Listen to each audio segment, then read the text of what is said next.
La parole est à monsieur Olivier Falorni.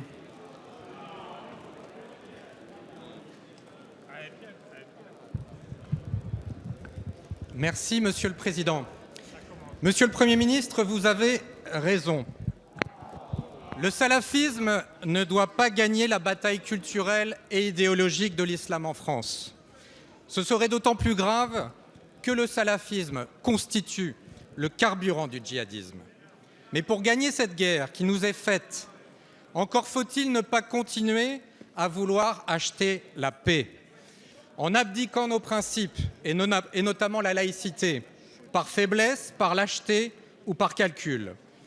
En abandonnant des territoires entiers dans nos quartiers et pire encore, dans nos prisons.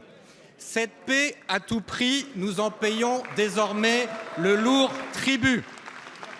Le véritable scandale de la maison centrale de Saint-Martin-de-Ré en est une terrible illustration. Je m'y étais rendu par surprise le 13 octobre dernier et j'y ai découvert des baraquements que tout le monde appelle là-bas des casinos. Mais ces casinos-là n'appartiennent pas au groupe Partouche, ils appartiennent plutôt au groupe Daesh, car l'un d'entre eux abrite une mosquée clandestine salafiste où se regroupent des détenus particulièrement dangereux et radicalisés.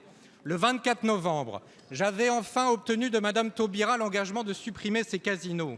Mais depuis, malgré mon harcèlement constant, c'est le triste jeu de la patate chaude.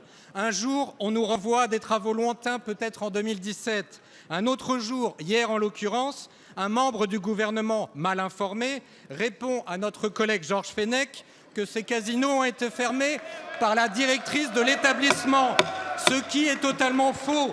Mais ce qui est vrai, et là c'est le bouquet, c'est que ces casinos sont bien fermés, mais ils sont fermés de l'intérieur, fermés par les détenus eux-mêmes pour ne pas être dérangés.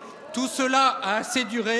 Il est insupportable qu'une pépinière de djihadistes Merci, monsieur Falorni. La parole est à monsieur Jean-Jacques Urvoas, garde des Sceaux, ministre de la Justice. Oui, monsieur le président, monsieur le député, depuis votre passage dans la maison centrale de Saint-Martin-de-Ré, une inspection des services pénitentiaires s'est rendue les 25, 26 et 27 janvier. Il y a eu un rapport qui m'a été communiqué le 10 mars. Je vais vous dire exactement, après avoir à nouveau appelé le directeur de l'établissement hier et l'officier chargé du renseignement pénitentiaire hier soir. Depuis votre passage, l'établissement pratique une tolérance zéro.